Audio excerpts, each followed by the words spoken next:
Discourse of history with professor Aslam Syed के साथ आज हम एक नए प्रोग्राम के साथ आपकी खिदमत में हाजिर हैं।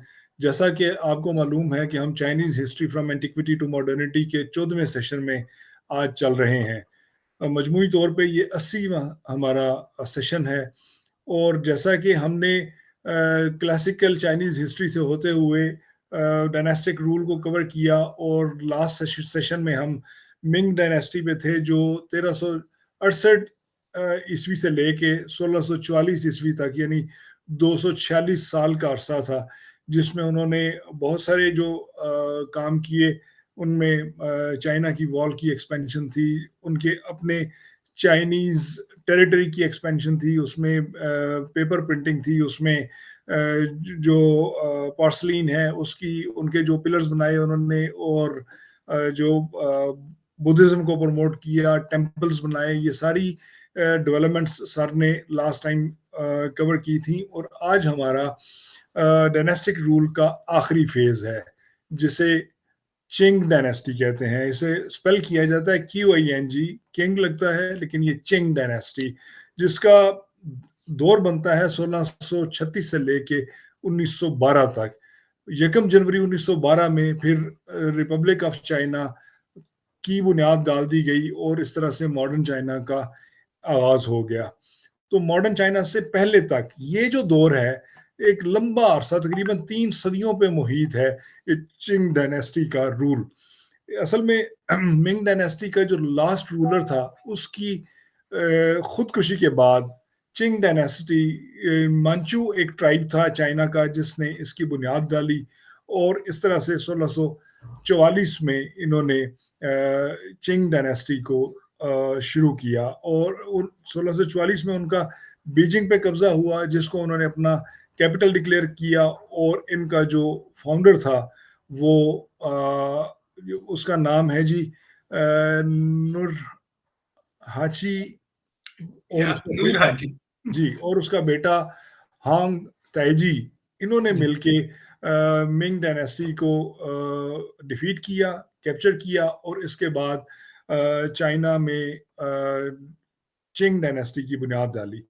ये वो दौर है दोस्तों जिसमें चाइना सबसे ज्यादा फैला, यानी कहा यह जाता है 1/3 ऑफ द वर्ल्ड पॉपुलेशन को चाइना रूल कर रहा था। दुनिया की ये सबसे बड़ी एम्पायर बन चुकी थी। माजरत, गला खराब होने की वजह से थोड़ा सा प्रॉब्लम होगा। लेकिन इसके साथ ही इसका जो लेटर पीरियड है उसमें ये हुआ ये कि यही चाइना जब फॉरेन इन्वेडर्स की वजह से, यानी ब्रिटेन ने अटैक किया, उन्होंने कुछ इलाके कब्जे कर लिए, जापान ने अटैक किया, उन्होंने कुछ अपने इलाके छीने और ताइवान वगैरह, और फिर चाइना के कुछ इलाकों पे कब्जा कर लिया। यही वो दौर है जिसमें ओपियम की सदी कहा जाता है, सेंचुरी ऑफ ह्यूमिलिएशन भी इसे कहा जाता है। अब ये एक इतनी जो अजीम कौम बन गई थी वो चर्च के नशे में धुत हो गई और पूरी कौम जो है वो एक सदी तक नशे में गारत रही। इसी दौर में सर जिस रेवोल्यूशन का जिक्र करते हैं, बॉक्सर रेवोल्यूशन, वो आया। इसी दौर में चाइनीज मिशनरीज यहाँ पे आए, वो चाइनीज रेबिलियन हुई। इन्होंने चूंकि चाइना का मिजाज नॉर्मली हर मजहब के खिलाफ था, इन्होंने चाइनीज प्रीस्ट को चुन चुन के मारा, क्रिश्चियन प्रीस्ट को चुन चुन के मारा, और जहां जहां पे लोग क्रिश्चियनिटी की तरफ माइल हो रहे थे उन्हें मारा। और बहुत बड़े लेवल पे यहाँ पे तकरीबन 25 मिलियन लोगों को इन्होंने कत्ल किया। यानी ये सारी ट्रांजिशन जो है, ये मैं ये समझता हूँ इस दौर की ये चाइना की हिस्ट्री में एक ट्रांजिशन है। तो सर मैं आपको खुशामदीद कहते हुए, मुझे अंदाजा है सर आपकी भी तबीयत थोड़ी सी नासाज है, लेकिन आप वो कहवे के साथ साथ चल रहे हैं, मुझे अंदाजा है दूसरे तीसरे हफ्ते से। अल्लाह ताला आपको सेहत दे सर।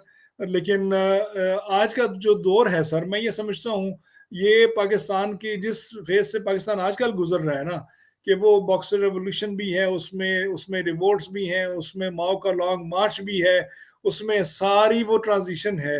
तो सर जरा आज आप इसे अनफोल्ड कीजिएगा कि ये चिंग डायनेस्टी क्या है, इसने क्या क्या कुछ किया और इसका चाइनीज हिस्ट्री में क्या कंट्रीब्यूशन है, प्रोफेसर असलम सैयद साहब।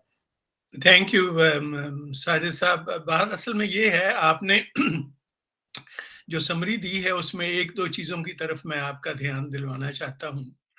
पहली बात तो ये है कि मानचू नाम का कोई कबीला नहीं था।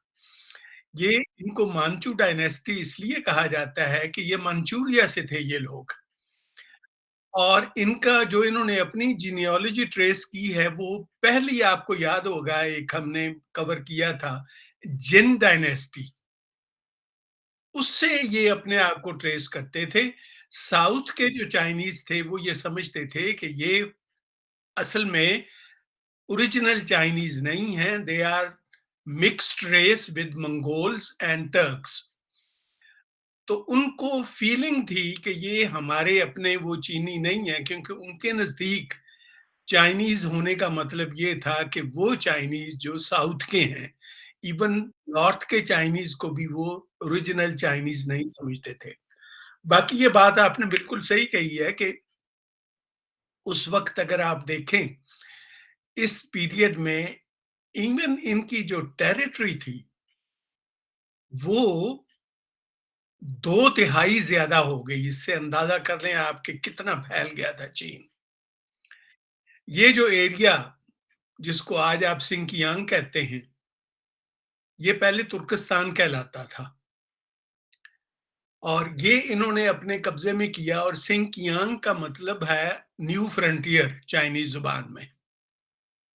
हाँ, तो सिंकियांग इन्होंने 1880s में जब इसको इन्होंने फाइनली अपने साथ मर्ज किया, याकूब बेग था यहाँ पे एक, उसने रिबेलियन की थी, तो उसको जब इन्होंने डिफीट करके इस इलाके को साथ मिलाया, so they called it Sinkiang, that is our new frontier.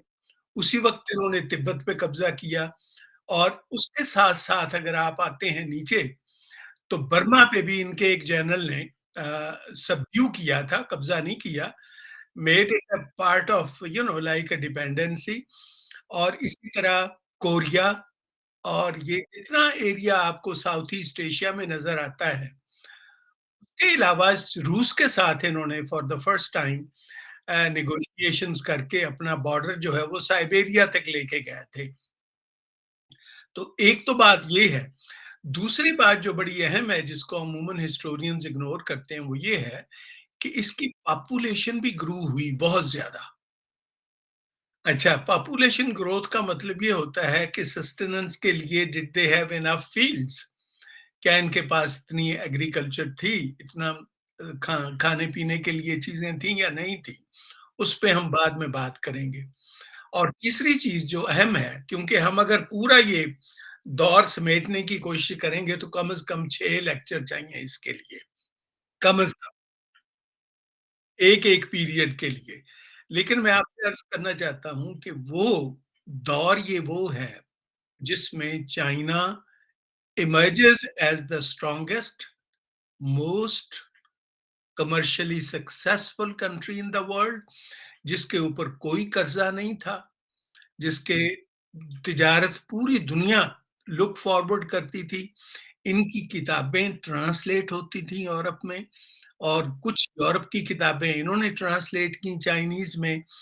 तो हर लिहाज से आप देखिए, लिटरेचर, आर्किटेक्चर, आर्ट्स, क्राफ्ट्स खास तौर पे पोर्सिलीन के नए-नए design, it became one of the most popular items in Europe. Silk इनकी बहुत तरक्की कर गई, और चाय। अब ये जब आते हैं, अब हम इसको चूँकि आज हमने इसको कवर करना है, तो मैं आपको मुख्तसरन बताता हूँ, इनके 2-3 पहलू ज़हन में रखिए। पहला पहलू तो ये है कि ये इन्होंने रिटेन की जो एडमिनिस्ट्रेटिव पोज़ीशंस थी पिछली डायनेस्टी की, उनको इन्होंने डिस्टर्ब नहीं किया। सिर्फ़ इन्होंने एक काम किया कि वो कन्फ्यूशियस को जानना कोई ज़रूरी नहीं है, जॉब लेने के लिए, तो एग्ज़ाम इन्होंने कुछ हद तक वो ख़त्म कर दिए, जो पहले सिविल सर्विस के एग्ज़ाम ज़रूरी थे, क्योंकि उनको मालूम था कि इनके अपने लोग उसमें कामयाब नहीं होंगे, and they will not be able to get jobs. दूसरा काम इन्होंने ये किया कि जो लैंडेड एरिस्टोक्रेसी थी, उसको इन्होंने नहीं छेड़ा, उनको रहने दिया, with the result कि China stood divided. Those who did not like this dynasty, they had nothing. उनके पास कोई ऐसी चीज नहीं थी जिसकी बुनियाद पे वो बगावत करते। जिनके पास था, उनको जरूरत नहीं थी इनके खिलाफ को बगावत करने की। ये राज है एक कि ये बहुत देर तक चलते रहे। फिर जो इन्होंने जंगें लड़ी, एक हिस्टोरियन ने कहा है कि ठीक है, उनमें पैसा-वैसा बड़ा खर्च हुआ, लेकिन वो सेंट्रल चाइना से दूर थीं। उनका इम्पैक्ट इनके अपने जो थी मुआइशत या उनकी जो पॉलिटिकल स्टेबिलिटी थी, उस पे नहीं हुआ। And somehow or the other, they had excellent generals and good army, but equipped only with the traditional arms and ammunition.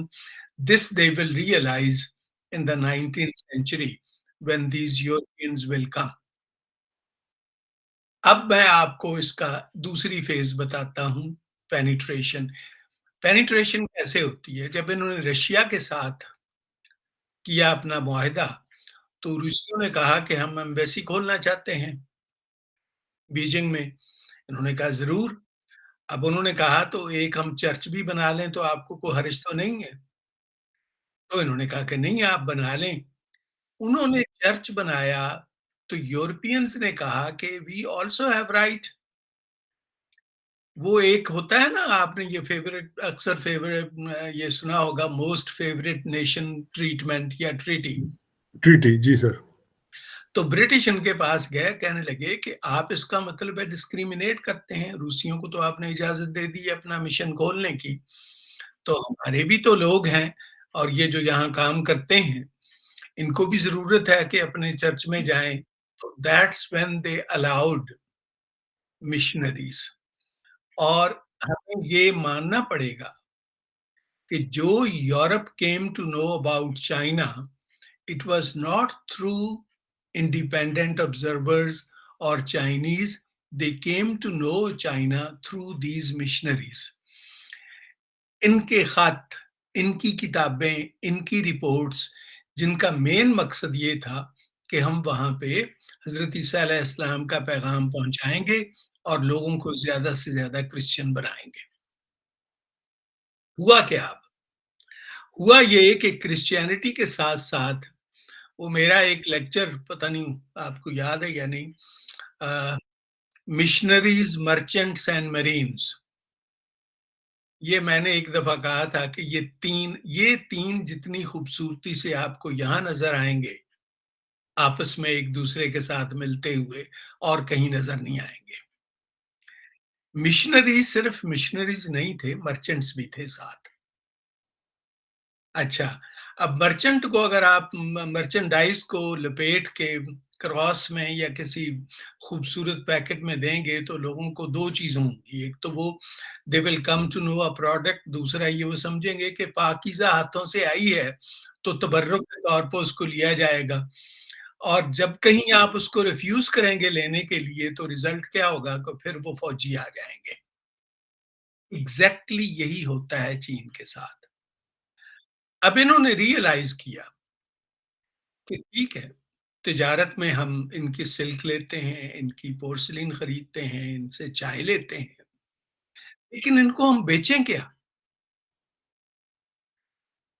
तो फिर सडनली दे थॉट कि कुछ साहिली इलाकों में लोग ओपियम इस्तेमाल करते हैं, और इंडिया चूंकि उस वक्त अंग्रेजों के पास था, तो उन्होंने कहा कि this is one product that we can sell them.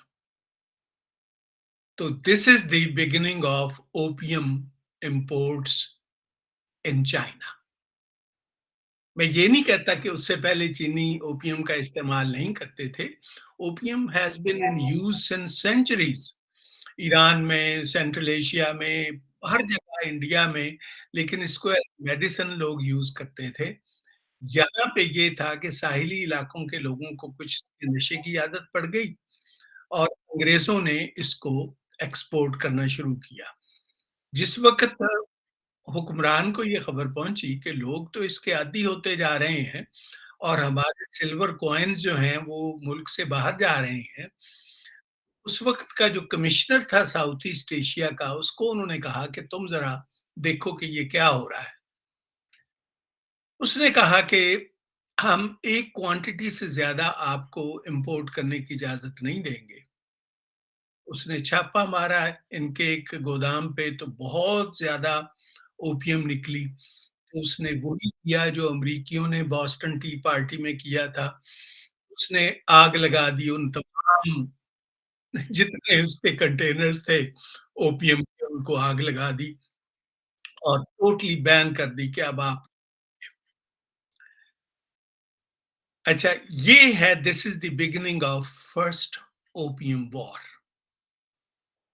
अंग्रेज़ों ने क्या किया, नेवी उनके पास थी, फौज उनकी बिज़ी थी उस वक़्त, ये अ, इंडिया में उस वक़्त बिज़ी थे।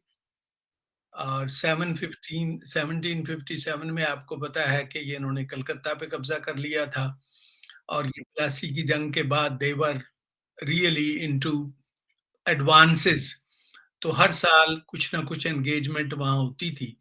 तो इसलिए दे could not afford there army, तो नेवी की मदद से इन्होंने बम्बार्ड की। उस वक़्त चीनियों को रियलाइज़ हुआ, उनके पास असला जो है, ये पुराना है, नेवी ऑलमोस्ट उनके पास नहीं थी।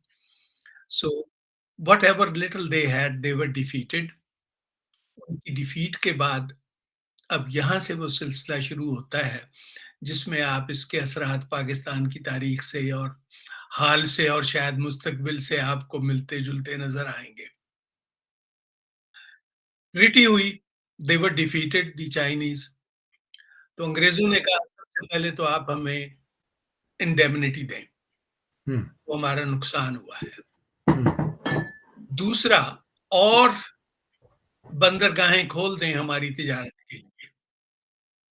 तीसरा, जो भी हमारा जहाज़ हमारे फ्लैग के साथ आएगा, उसको आप रोकेंगे नहीं, इवन वो आपके रिवर्स भी यूज़ करेगा, तो आप उसको रोकेंगे नहीं। और क्वांटिटी आप कभी डिटरमाइन नहीं करेंगे कि कितनी हम ओपियम आपको दें और कितनी ना दें। मान गए ये? चंद सालों बाद, आई थिंक अराउंड 1857-58, क्या हुआ? जी, अब स्मगलर को भी पता चल गया कि ये अगर आप फ्लैग लगा लें, तो आपके जहाज़ को कोई नहीं रोकेगा। तो उन्होंने they started misusing this privilege.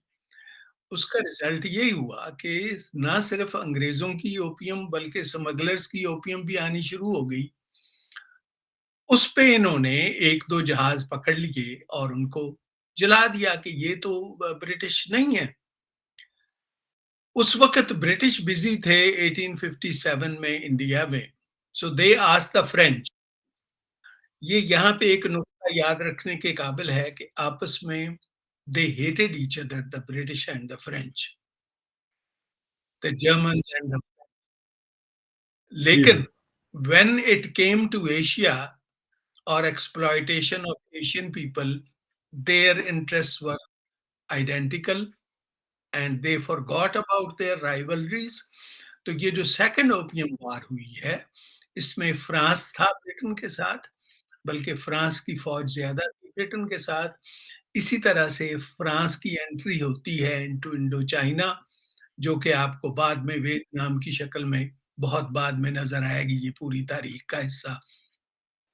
कि अमेरिकन एंट्री होती है when the French leave it. तो फ्रांस ने उस वक़्त काफ़ी लाओस का इलाका और ये वियतनाम और ये पूरे इलाके, कुछ इन्होंने टेरिटरीज़ भी ले ली। पोर्चुगीज़ ने भी कुछ ले लिया। ब्रिटेन ने सेकंड ओपियम वॉर के बाद हांगकांग ले लिया।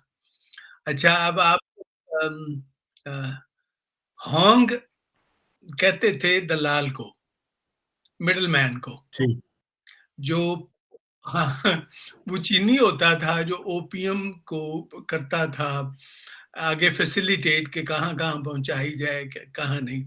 तो ये एक्चुअली ये एक तरह का वो लफ़्ज़ अजीब साउंड करेगा, लेकिन दलालों का मरकज़ था ये हांगकांग। हुँ, बंदरगाह चूँकि बहुत अच्छी थी, यहाँ पे सारा सामान आता था। जितनी ओपियम और जो कुछ ये लाते थे, और यहाँ से आगे फिर ये स्मगल और करते थे। नतीजा ये हुआ कि ना कोई चाइनीज़ गवर्नमेंट को रेवेन्यू मिलता था, ना ही कोई कंट्रोल था चाइनीज़ गवर्नमेंट का। अब ये जो सेकंड थी ओपियम वॉर, उसके बाद इन्होंने कहा कि आप और ज़्यादा इंडेमनिटी, उन्होंने कहा हमारे पास पैसे नहीं है, कहते हैं कोई बात नहीं, हम आपको कर्ज़ा दे देंगे। आप कर्ज़े देना, आप कर्ज़ों को लें और उससे आप अपना हटाते रहें, उन कर्ज़ों के एवज़ आप हमें कोई कंसेशंस और दे दें। अब वो जो कंसेशंस हैं, वो अगर आप देखेंगे तो आपकी खैर हैरत नहीं अंग्रेज़ों की बातों से होती इतनी ज़्यादा, लेकिन मैं आपको कुछ उसकी ट्रीटीज़ बताना चाहता हूँ कि उसके क्या थे। ये है ट्रीटी ऑफ टीनस्टन। इसमें पहली थी कि opening of more ports, more territory should be given to Britain. Kowloon का इलाका अंग्रेज़ों ने ले लिया। ब्रिटिश एम्बेसी बीजिंग में आएगी। यंगसी रिवर में नेविगेशन की हमें इजाज़त देंगे आप। कोई ब्रिटिश सब्जेक्ट ज़मीन खरीद सकता था चीन में, उस पे कोई बंदिश नहीं थी, और अगर कोई अंग्रेज़ जुर्म करता है चीन में, तो उस पे मुकदमा चीन में नहीं चलाया जा सकता था। तो अंग्रेज़ खुद उस पे ट्राई करते अगर वो समझते कि इसने कोई जुर्म किया है, और कोई रुकावट नहीं आप करेंगे मिशनरीज़ एक्टिविटीज़ में। Whole China will be open to missionary activities. 2-3 दफ़ा ऐसा हुआ था कि बादशाह ने ये समझा कि ये कोई सीक्रेट सोसाइटी है, ये मिले हुए हैं जो मिशनरीज़ हैं, इन ताजरों के साथ और फौजियों के साथ, और तो उसने बैन कर दी थी। अब इन्होंने ये खोल दिया। अब एक मिडल क्लास आती है चाइना में जो इमर्ज होती है। ये मिडल क्लास कौन-सी थी? They are not peasant, there is not bureaucracy, ना ये फौजी हैं, ये हैं मिडलमैन और मर्चेंट्स। ये वो लोग हैं जो अपनी मंडियाँ अंग्रेज़ों, फ्रेंच, बाद में इसमें पोर्तुगीज़ भी आ जाएँगे, इटालियंस भी आ जाएँगे, रूसी भी आ जाएँगे, अमेरिकन्स भी आ जाएँगे। तो अमेरिकन हिस्टोरियंस इसको open door policy in China कहते हैं इस पीरियड को। ये जितनी आपको ये 19th सेंचुरी नज़र आएगी। जिसका जी चाहता है जहाँ पे जाए, इन्हियों को मारे, जो करे, कोई no question is asked, nothing is done about it. और जो हुक्मरान थे, उनको सिर्फ़ इतनी तसल्ली थी कि चलो टाइटल है हमारे पास। ये मुग़ल का आखिरी दौर आपको याद आता है ना? जी, एग्ज़ैक्टली सर, बिल्कुल। वो बिल्कुल एग्ज़ैक्टली वही हो रहा है यहाँ पे, कि उनको ये ऐसे ही, जाके ऐसे ही। अपने सैल्यूट करने, और वो जितना इनका डेकोर था, जो भी इनकी सेरेमनीज़ होती थी, उनमें ये पार्टिसिपेट करते थे। लेकिन करते वही थे जो ये चाहते थे, या जो इनके एक्सक्यूज़ मी जनरल्स कहते थे। अब कर्ज़े आ गए, ये क्लास जो पैदा होती है, ये है वो क्लास जो कहती है कि हमारा सेवियर जो होगा इस वक़्त, if anybody can take us out of this ignorance and medievalism, वो यूरोप है। इन्होंने अपने बच्चों को बाहर के मुल्कों में भेजना शुरू कर दिया, कैपिटल ट्रांसफर करना शुरू कर दिया बाहर के कंट्रीज़ में इन्होंने, और फ्रांस में और इटली में, ब्रिटेन में, इवन हवाई में। मैं जब हवाई में पढ़ाता था तो मैंने बहुत सी ऐसी जगह देखी कि जहाँ पे चीनियों ने अपना जो थे वो बनाए हुए थे बेसेस, और एक्चुअली जब हम जहाँ आएँगे रिपब्लिक की तरफ, तो आपको बताऊँगा मैं कि हवाई में ये तहरीक एक चीनी ने शुरू की थी कि लेट्स सेव चाइना, और रिवाइव चाइना सोसाइटी के नाम से उसने बनाई थी। अब ये बाहर से इंटरफेरेंस शुरू होती है इन चाइनीज अफेयर्स।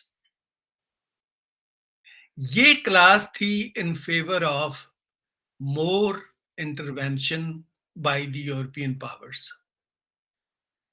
जो क्लास हेट करती थी इनको, वो थी पेजेंट्स की, या वो लोग जो थे जो फॉर्मर सोल्जर्स थे या इस वक्त भी फौज में मौजूद थे।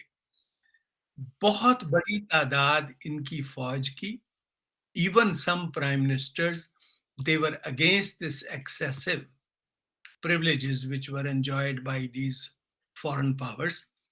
और इसी तनाज़र में आप देखेंगे तो ये जितनी तहरीकें नज़र आती हैं, सबसे पहले तो ये जो रिबेलियन होती है एक को आपने मेंशन किया है कि क्रिश्चियन रिबेलियन, वो क्रिश्चियन नहीं थी, उसने क्रिश्चियनिटी को यूज़ किया था।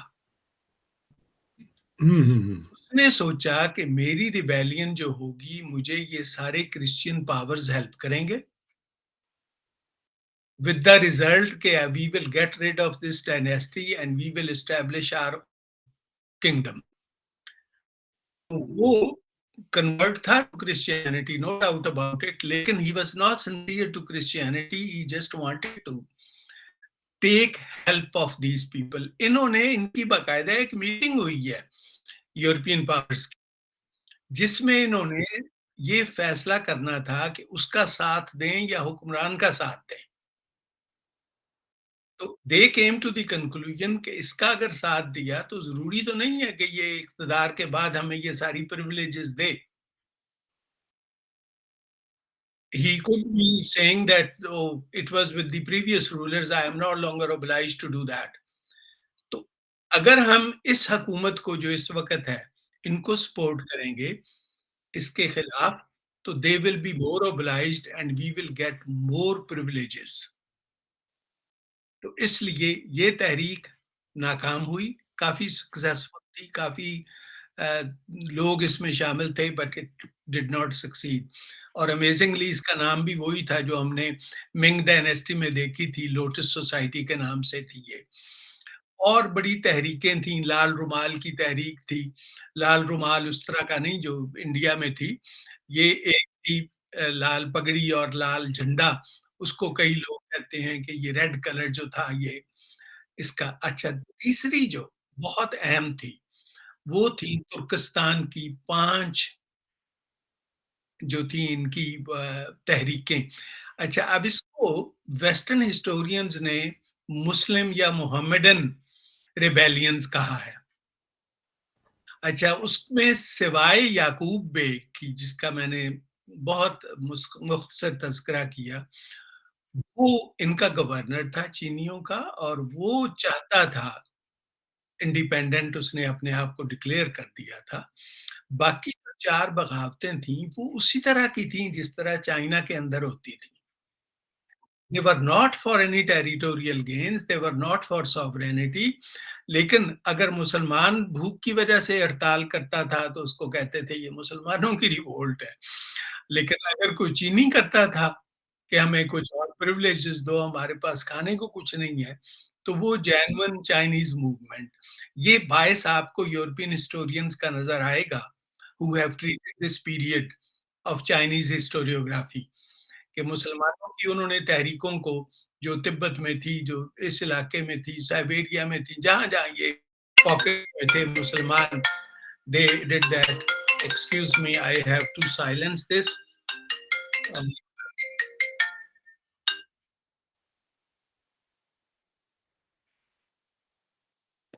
sorry for this disturbance।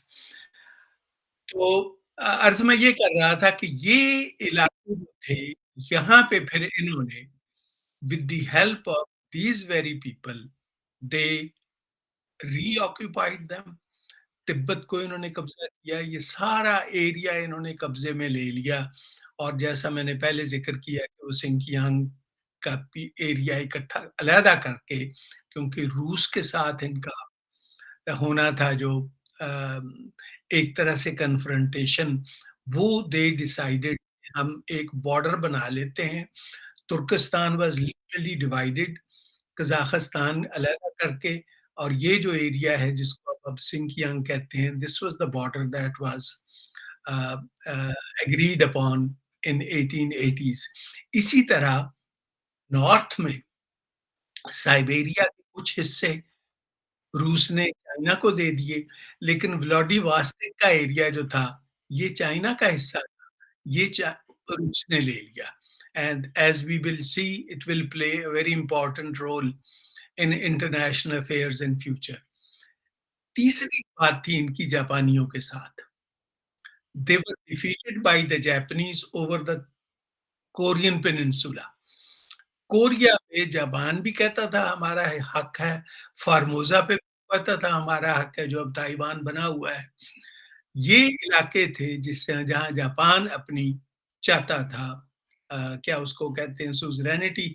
वो एक अलहदा टॉपिक है कि जापान ने 5 टियर प्लान बनाया था कि पहली मेरे इर्द-गिर्द जो लाइन होगी वो आउटलाइंग एरियाज़ की होगी।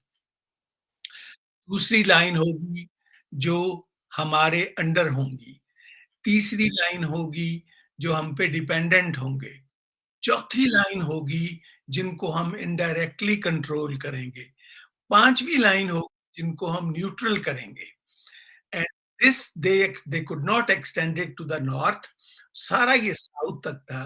तो इसी तरह से अगर आप देखें तो इंडोनेशिया, मलेशिया तक ये रिंग फैला हुआ था, इनके पॉलिटिशियंस और डिप्लोमेट्स ने बनाया था। उसमें बर्मा भी आ गया, उसमें थाईलैंड, सारे एरियाज़ आ गए, और ये फिर आपको इनकी एक्टिविटीज़ सेकंड वर्ल्ड वॉर में नज़र आएँगी। How they tried to follow that policy. तो उसपे हम फिलहाल बात नहीं करते। तो नतीजा ये हुआ कि China is being bombarded from all sides. बिल्कुल ठीक। Everybody wants a piece of something in China. बिल्कुल ठीक। हुँ, इसी दौरान हुँ। एक तहरीक शुरू होती है। अब जब इन्होंने छुट्टी दे दी खुली मिशनरीज़ को और इनके ताजरों को, तो जो ये चाहते थे करते थे। चीनियों को मार दिया, कोई बात नहीं है, क्योंकि आप ट्राई नहीं कर सकते चाइना में, उनके खिलाफ मुकदमा नहीं कर सकते, तो चाइनीज़ बड़े तंग थे। तो ये एक ग्रुप था मोस्टली मुसलमानों का। ये भी आपको कम तारीखों में नज़र आएगा कि बॉक्सर मूवमेंट चाइनीज़ मुसलमानों की थी मूवमेंट एक्चुअली ये। ये क्यों कहलाती है बॉक्सर मूवमेंट? ये एक हेल्थ क्लब नहीं होते जैसे फिटनेस क्लब होते हैं। वैसे थे लोग, एक्सरसाइज़ेज़ करते थे, तो उन्होंने कहा कि ये हमारे मुल्क के साथ हो क्या रहा है? दे देन स्टार्टेड दिस मूवमेंट। वो अपने जूडो, कराटे जो भी इनको आता था, इनके पास ना गन्स थी, ना असला था, ना कुछ था, तो अपने यही जो स्टिक्स और ये जो अपने इनके मार्शल आर्ट्स थे, इनके ज़रिए इन्होंने ये एक तहरीक शुरू की, which is a unique movement in the history of Mankind. Prime minister जो था चाइना का वो इनके साथ था, क्वीन भी इनके साथ थी, और इन्होंने they did a lot of work. बाकी वो प्रोपेगेंडा ज़रूर है कि इन जहाँ मिशनरीज़ को देख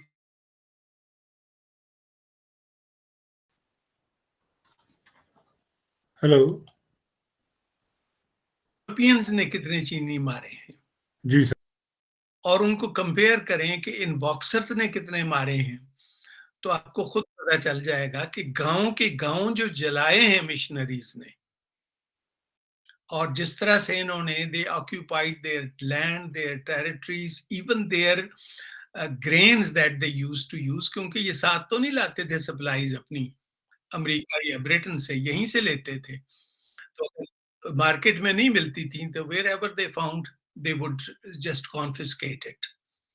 और जब वो जाती थी अदालत में, कोई शख्स जाता था ये शिकायत लेके, तो ये दिखा देते थे कि जी आप हम पे मुकदमा चला नहीं सकते, हम खुद अपनी इंटरनल कोर्ट के ज़रिए देखेंगे। तो एक आध को कभी कोई पनिशमेंट दे देते थे, token punishment, otherwise they had there full स्वे इन चाइना। ये चलता रहा है सिलसिला। 1900 में ये मूवमेंट बिल्कुल ज़ोरों पे थी। उसी दौर में क्या होता है कि ये 5-6 नेशन जो हैं यूरोप की, ये एक मुआहदा करती हैं ब्रिटिश एम्बेसी में, बीजिंग में, कि या वो कहते हैं कि ये है तो अंग्रेज़ों की लड़ाई, तो ये लड़ें, तो अंग्रेज़ कहते हैं ठीक है, हम लड़ेंगे लेकिन कल को आपको भी निकलना पड़ेगा यहाँ से। तो हमें फिर नज़र आते हैं यहाँ पे German, French, British, Americans, Italians, Portuguese, Russians also, ये सब इकट्ठे होके दे अटैक, इनकी फिर फाइट होती है विद द बॉक्सर्स। ज़ाहिर है इनके पास हथियार जो थे वो लेटेस्ट थे, तो उसमें द बॉक्सर्स वर डिफीटेड और बहुत ही बुरी टर्म्स इन्होंने फिर इम्पोज़ की हैं चाइना पे। अब चाइना की रॉयल डायनेस्टी का थोड़ा-सा मैं आपको बता दूँ हाल, कि हर एक बादशाह अपना इश्यू छोड़ के नहीं मरता था। लेकिन एक इनकी जो वो होती थी रीजेंट्स, एक खातून थी, उसी दौर में ये बॉक्सर रेवोल्यूशन और ये सब कुछ हुआ है। तो उसका जब ख़ामिद फ़ौत हुआ तो उसकी औलाद नहीं थी, तो उसने ढूँढा एक भतीजा अपने ख़ामिद का, जो 3 साल का था, उसको हुक्मरान बना दिया। अब 3 साल के बच्चे ने क्या करना था? जब वो बड़ा हुआ तो उसने कोशिश की, तो उसने रियलाइज़ किया कि हमारा मसला क्या है कि we need reforms. Reforms in our bureaucracy, reforms in our army, reforms in our administration, or otherwise we cannot compete with the Europeans. तो उसने जब किया तो इन मोहतरमा ने उसको डिपोज़ करवा दिया, एक और को मुकर्रर कर दिया। तो ये खातून इंतहाई कंज़र्वेटिव थी और ये चाहती थी कि नहीं, जो सिलसिला चल रहा है वो चलता रहे। Finally when she dies I think around 1904, तो उसके बाद फिर एक और हुक्मरान बनता है, वो भी बहुत यंग था, बहुत ही 11-12 साल का बच्चा था। उस वक़्त तक ये रेवोल्यूशन जो है अगेंस्ट द डायनेस्टी, और अपैरेंटली अब ये बड़ा इंटरेस्टिंग पॉइंट है, एक आप ज़हन में रखिए। सवाल बहुत बड़ा उठेगा यहाँ पे कि इतनी यूरोपियन पावर्स जो थीं, why didn't they support this dynasty? Why did they support Republic? Republic को क्यों सपोर्ट किया इन्होंने? आता है ना ये ज़हन में सब? जी, बिल्कुल सर, बिल्कुल। अच्छा, अब इससे जब मैंने स्टडी किया इसको तो पता ये चला कि this was considered the ultimate triumph by the Europeans, कि we will have a republic of our own choice, the people of our own choice, जो हम चाहेंगे ये करेंगे, क्योंकि वो लेजिटिमेसी इनके पास नहीं होगी जो किंगशिप में थी in the eyes of the Chinese. इसमें तो सर इस यहाँ पे जी, अगर आप इजाज़त दें तो 2 छोटे-छोटे मैं सवाल उठा लूँ हाँ कि जी, ये जो आप इसका ये बॉक्सर रेवोल्यूशन का ज़िक्र किया सर, इससे पहले यहाँ पे जो एक नज़र आता है चार्ल्स नेपियर, एक हाँ। कैरेक्टर जो आके यहाँ पे मतलब ये सारे इनके रूल्स बनाता है।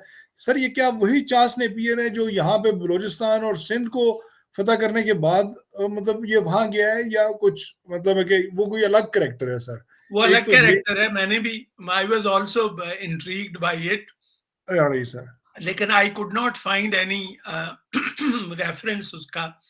जी सर। ये जितने आपको नज़र आएँगे सिर्फ़ एक क्रॉमवेल है जो अमेरिका में था, जी सर। और क्रॉमवेल ने क्या नाम था वो जिसने बंदोबस्त किया था वो परमानेंट सेटलमेंट, जी सर। हाँ, वो था, who was defeated by George Washington in America, तो वो जी आ सर। गया था वायसराय बन के। और 1-2 और नज़र आते हैं नाम हमें, एक मॉन्टगोमरी नज़र आता है जो पंजाब में था, उसका एक भाई अमेरिका में नज़र आता है। ठीक। तो ये चार्ल्स नेपियर था जिसने वो सिंध का किया ना, आई हैव सिंध वाला, आई हैव सीन एग्जैक्टली। यही वाला आप कह रहे हैं ना। जी जी, ही मैं वही कह रहा हाँ, हूँ। तो there is a possibility that ये चला गया हो वहां पे, लेकिन हाँ, कोई इम्पोर्टेंट रोल इसका हमें नजर नहीं आता चाइनीज उस वक्त की हिस्ट्री में या चाइनीज के सिस्टम, मुझे नहीं नजर आया कोई। I I alright. Can look at it again, so जी सर, maybe जी I'll sir, find something and then we will share it जी with सर। with our एक सर छोटी सी और कंफ्यूजन थी कि जी ये जो आपने फरमाया कि ये 8 कौमों का एक अलायंस था, एन 8 नेशन अलायंस जिसे कहते हैं, जिसमें Japanese, Russian, British, Italian, German, French, American और ऑस्ट्रेलियन थे, कि इन्होंने वो उस वक्त एम्प्रेस जो थी डावेगर, उसे सपोर्ट नहीं किया, और रिपब्लिक ऑफ चाइना या रिपब्लिकन्स को सपोर्ट किया। यहाँ पे सर एक ये भी नजर आता है कि माओ के लॉन्ग मार्च में कुछ एविडेंसेस मिलती हैं कि अमेरिकन वर सपोर्टिंग माओ। इसके बारे में सर ये बड़ा मेरे लिए एक अलार्मिंग सा था। तो ये इसके बारे में आपका क्या ख्याल है सर? मैं आपको बताता हूं कि अमेरिकन उस सेंस में, जिस सेंस में आप कहते हैं ऑफिशियली, जी sir. No, that's not true. Alright sir.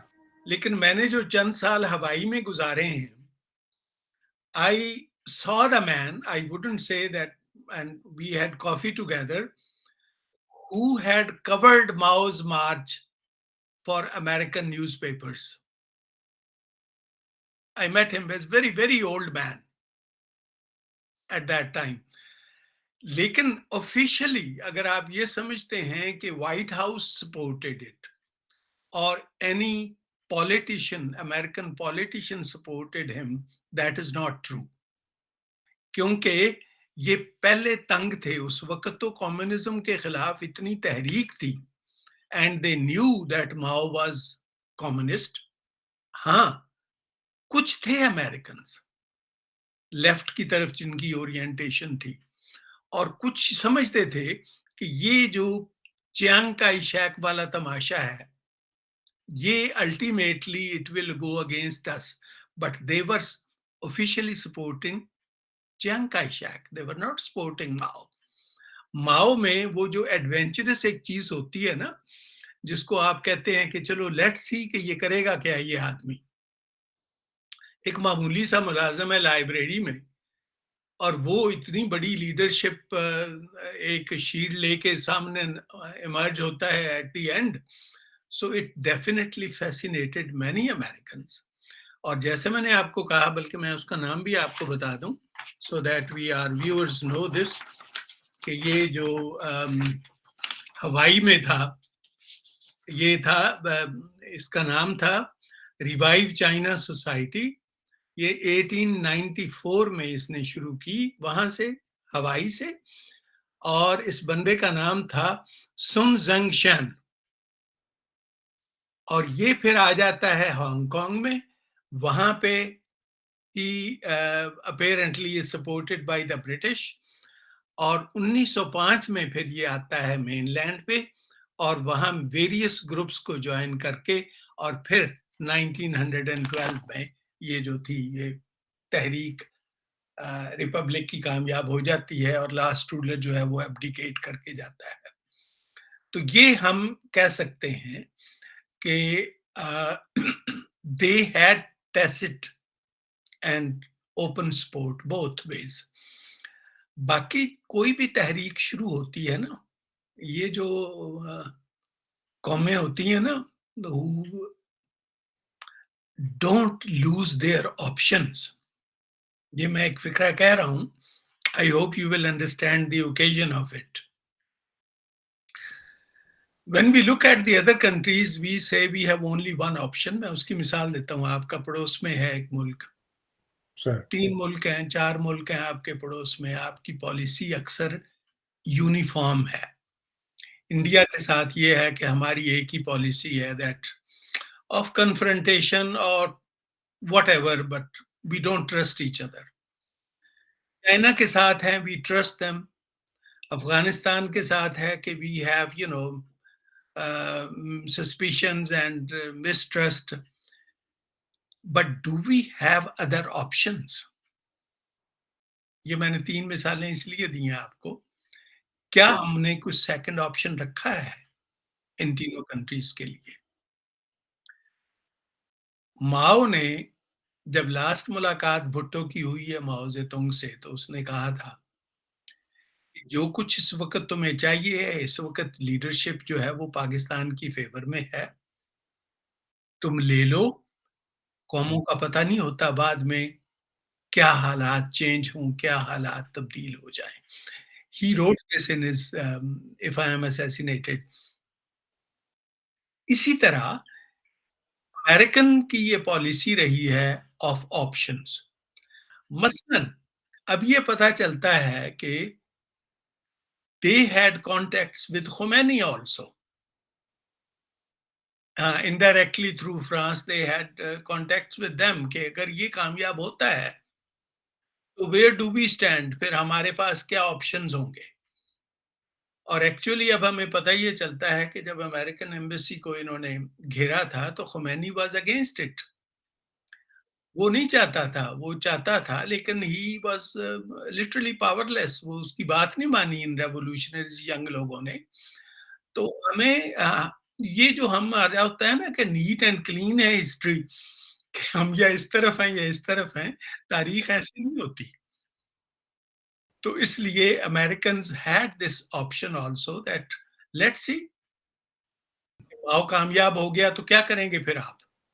सही।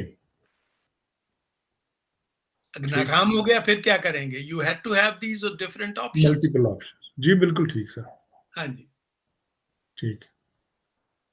और एनी अदर क्वेश्चन? नहीं सर, बस आज चूंकि वो अगला प्रोग्राम शुरू होना है सर, तो अगला जो हमारा सेशन है उसे हम रिपब्लिक ऑफ चाइना पे कर लेते हैं। तो वो चूंकि रिपब्लिक ऑफ चाइना के साथ माओ का मार्च भी ज़रा उसमें कवर हो जाएगा, तो अगले सेशन में इसे ले जाते हैं सर। अभी चूंकि स्टूडियो में उन्होंने एक प्रोग्राम और शुरू करना है, तो आज हम इसे यहाँ पे वाइंड अप कर लेते हैं सर। इसमें ठीक है जी जी जी जी। मैं आपको बस बता दूं कि फिर नेक्स्ट सेशन में हम क्या कवर करेंगे। जी सर। हम करेंगे कि ये रिपब्लिक किस तरह की थी बनी। ठीक है। अच्छा, रिपब्लिक के दौरान दो काम होते हैं, जी फर्स्ट सर। वर्ल्ड वॉर और सेकंड वर्ल्ड वॉर। जी सर। उसका इम्पैक्ट चाइना पे क्या पड़ा। हम्म। इसी दौर में रशियन रेवोल्यूशन आता है, बॉल्शेविक रेवोल्यूशन। जी सर। ये देखिए लोडेड है ये विद मटेरियल, एक्सप्लोसिव मटेरियल।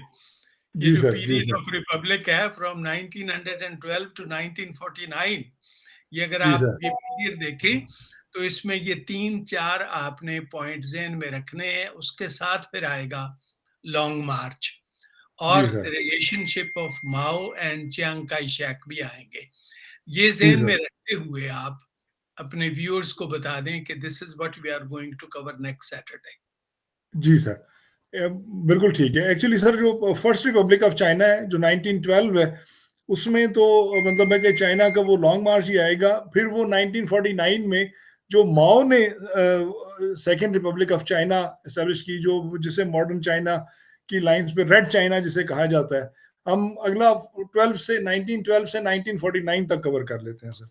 ठीक है तो जी। ठीक है सर। जी ओके। जी सर। आप सब दोस्तों का बहुत शुक्रिया जिन लोगों ने हमें ज्वाइन किया, इसी दरख्वास्त के साथ कि आप इल्म की शमा को जितना मुमकिन हो सके फैलाते जाएं और हमारे प्रोग्राम को देखते हुए इसे सब्सक्राइब करते हुए इसका बेल आइकन क्लिक कर लें, ताकि आपके पास हमारी हर नई अपलोड होने वाली वीडियो आप तक पहुंच सके। और इसका लिंक अपने दोस्तों में भी शेयर करते जाएं, ताकि हमारे इस सिलसिले में जितने लोग ज़्यादा शामिल होते जाएं वो बेहतर होगा। सर आपका बहुत शुक्रिया कि आपने खराबी सेहत की वजह के बावजूद भी आपने इस प्रोग्राम को डिसकंटिन्यू नहीं होने दिया। अल्लाह ताला आपको सेहत कामला दे, और इस दुआ के साथ कि आपकी रहनुमाई हमारे साथ शामिल रहे और हम इल्म के सिलसिले को, ये जो हमने वर्ल्ड हिस्ट्री सीरीज शुरू की है सर, चाइना से आगे निकलते हुए हम सेंट्रल एशिया और अफ्रीका और बाकी दुनिया के इलाके भी कवर करते जाएं। सर खुश रहें। और इंशाल्लाह अगले हफ्ते रिपब्लिक ऑफ चाइना के फर्स्ट फेज के में मुलाकात होगी। शुक्रिया। खुदा हाफिज सर, खुदा हाफिज दोस्तों।